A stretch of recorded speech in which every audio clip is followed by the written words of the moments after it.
নমস্কার বন্ধুরা, সবাইকে শুভ গণেশ চতুর্থী। কেমন আজকে গণেশ পুজো সেলিব্রেশন করছেন অবশ্যই কিন্তু জানাবেন আপনাদের ভিডিওর মাধ্যমে। আমিও কেমনভাবে আজকে পুরো দিনটা কাটাচ্ছি আপনাদের সঙ্গে শেয়ার করব।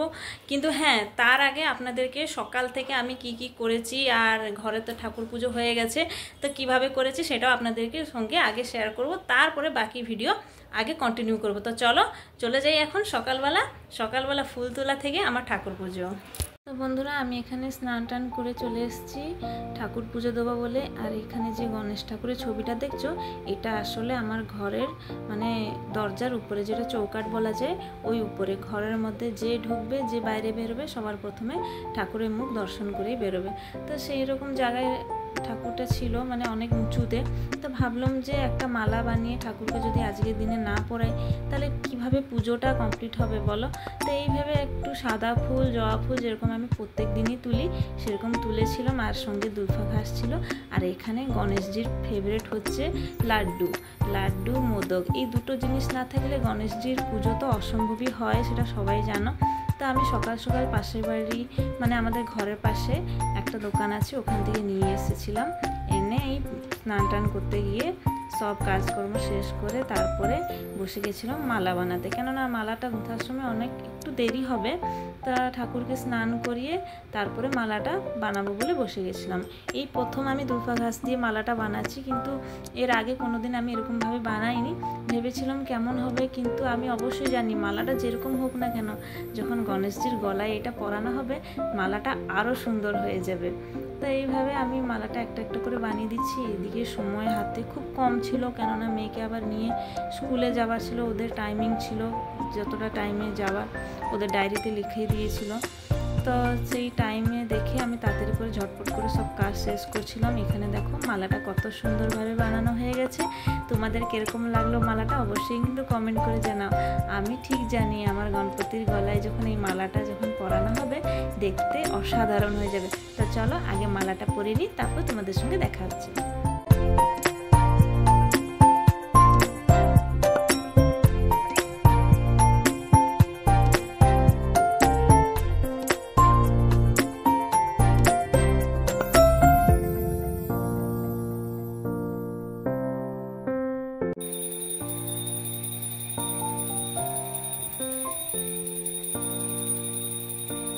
বন্ধুরা, এদিকে আমি পুজো করছিলাম, আর সব ঠাকুরকে এখানেও সাজিয়ে দিয়েছি।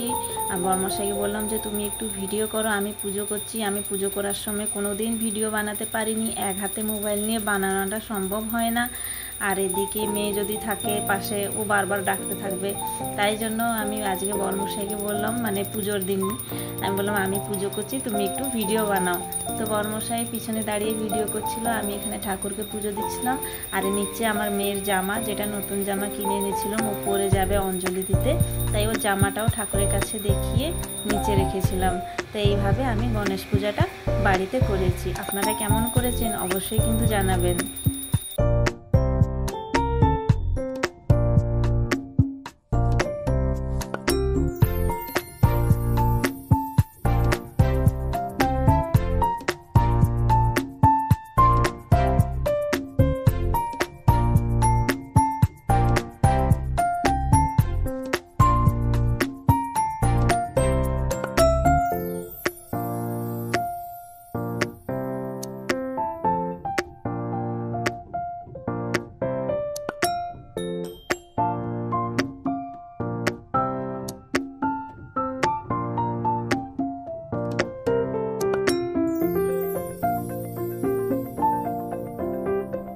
দেখলে তো বন্ধুরা, আমি কিভাবে সকালবেলা সব পুজো কাজকর্ম সব করেছি। আর তার সাথে আমি এখন বেরিয়ে পড়েছি। আসলে আমি যাব না কোথাও ঘুরতে, আমার মেয়েকে নিয়ে যাব স্কুলে। তো মেয়েও রেডি হয়ে গেছে, এখানে মেয়েও রেডি হয়ে গেছে। ওকে বেশি দেখাচ্ছে না, কেননা আবার যদি গাইডলাইন অনুসারে কি যদি হয়ে যায়। তো যাই হোক, মেয়েকে এখন রেডি করে দিয়েছি। মেয়ে এখন যাবে স্কুলে অঞ্জলি দিবে, ওকে আবার নিয়ে আসতে হবে। আজকে আবার একটা বার্থডে আছে, মানে আমার কাকা হবে, ওনার ছেলের আজকে প্রথম জন্মদিন আজকে।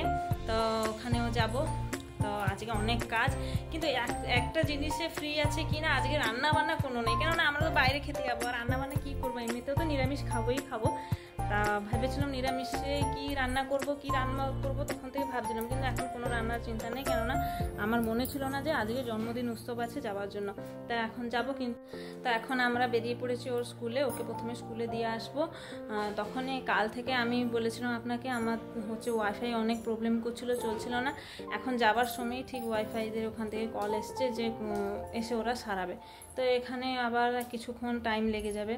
তো যত যা হোক ওই কাজটা করে নিলে ভালো হবে, কেননা ওখান থেকে কাজটা শেষ করে তারপরে আমরা যাব পুজোর দিকে। তো যাই, যত তাড়াতাড়ি কাজটা শেষ হবে তত তাড়াতাড়ি ঘর থেকে আবার রওনা দিতে হবে, সেটাই অপেক্ষায় আছি। বর্মশাই গেছি ওদেরকে নিয়ে, কোথায় কানেকশন কোথায় ডিস্টার্ব হয়েছে দেখাতে। তো আমি এখন ঘরে অপেক্ষা করে আছি, মেয়ে আর আমি দুজনে করে। ও তো থাকছে না, ও খালি বলছে চলো বেরিয়ে চলো। তা কী করবো, ওর বাবা আসলেই তো যাব। তা আমরা এখন অপেক্ষা করে আছি। তো যখন যাব তখন হচ্ছে আপনাদের সঙ্গে দেখা হবে। তবে এখানে ওয়াইফাই লোকটা এসে সারাচ্ছিল, কিছু হয়নি, শুধু বোর্ডের থেকে একটু ডিস্টার্ব হয়েছে।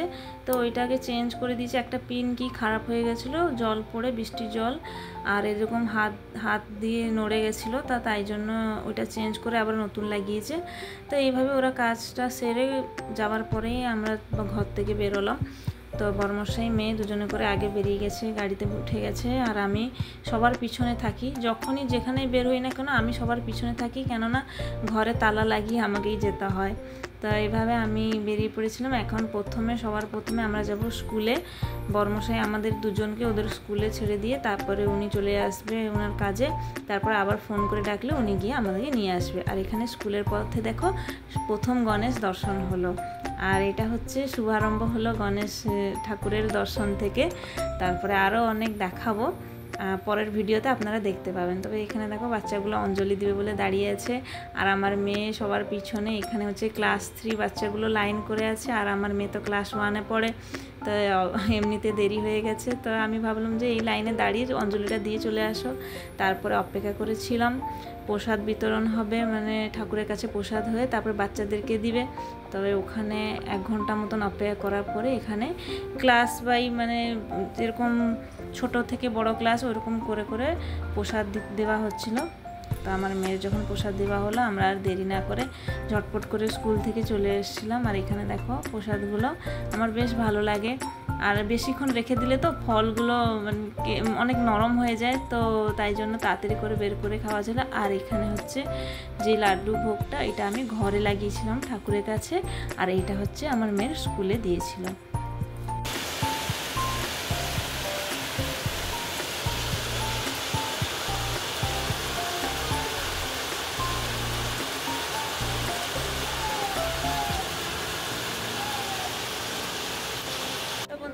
এখন বেরিয়ে পড়েছি, এখন দুপুর 2টো বাজতে যায়। এত খিদে পেয়েছে যে বলার নেই। ঘরে যেদিনকার রান্না হবে না তো সেদিন তো আমার মাথা ঘুরিয়ে যায় খিদে। এমনি রান্না হয়ে থাকবে, খাবার ইচ্ছা হবে না, কিন্তু যেদিনকার রান্না না হবে এত জোরে খিদে পেয়ে যায়, কি আর বলবো। তবে আমরা বেরিয়ে পড়েছি, এত বৃষ্টি হচ্ছিল, আপনাদেরকে তো দেখালাম। এখন আরও মেঘলা হয়ে আছে, রোদ হচ্ছে, একটু মেঘলা হচ্ছে। তো যাই হোক, না গেলে তো খারাপ হবে, সবাই অসুবিধা হবে। যেতে তো যেরকম হলে হবে, নিজের লোক যেহেতু। তো এখন আমি কাপড় পরে নিয়েছি, শাড়ি ড্রেস পরেছিলাম, ড্রেসটা চেঞ্জ করে এখন শাড়ি পরেছি। তো আগে চলো যাওয়া যাক, তারপরে ওখানে গিয়ে আপনাদের সঙ্গে দেখা হচ্ছে।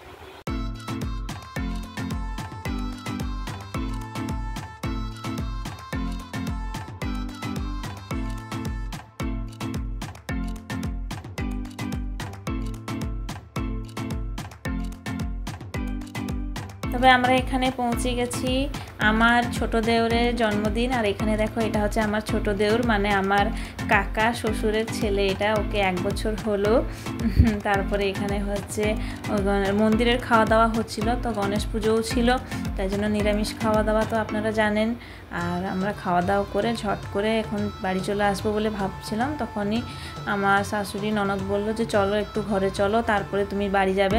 তো এইভাবে আমরা একটু শ্বশুর বাড়িতে চলে আসলাম, তখন সন্ধে হতে চায়। আর এখানে আমার শ্বশুরবাড়ির ঠাকুরগুলো দেখো, এখানে মা মনসা বসানো আছে, মনসা পুজোর টাইম তো তাই জন্য মা মনসার পুজো করে। আর এখানে হচ্ছে সন্ধেবেলা আমার ননদ নিয়ে এসেছিলো ফুচকা, আমার মেয়ে আর ও দুজনে করে গিয়ে ফুচকা নিয়ে এসেছিলো, বলে ফুচকা একটু খেয়ে দিয়ে যাও। তা আমরা ফুচকা খেয়ে দিয়ে ওখান থেকে আবার রওনা দিলাম বাড়ি আসার জন্য।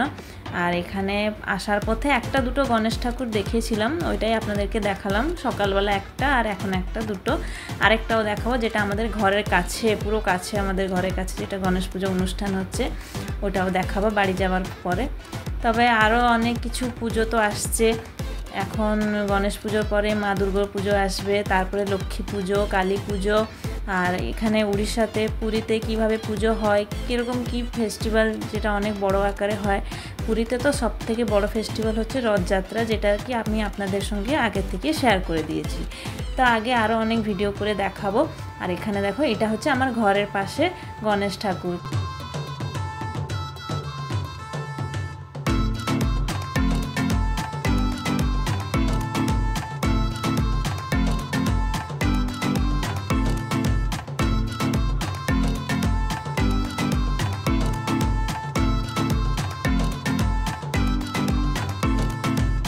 তবে এখানে দেখো, আমার তো দিনের বেলা আমরা ওইদিকে খাওয়া দাওয়া করেছিলাম, রাত্রিবেলা ভেবেছিলাম কিছু রান্না করব, কিন্তু আমার শাশুড়ি মা পাঠিয়ে দিয়েছিল এই সব যে আমরা খেয়েছিলাম ওখানে।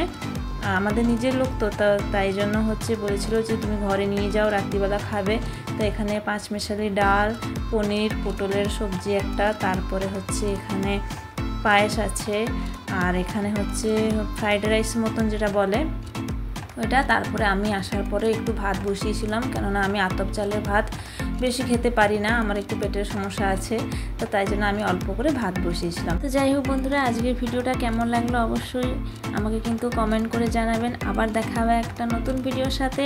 তবে সবাইকে বলে রাখি, হ্যাপি গণেশ চতুর্থী, হ্যাপি গণেশ পুজো। সবাই আনন্দ করবেন, ভালোভাবে কাটাবেন। সবাইকে শুভরাত্রি।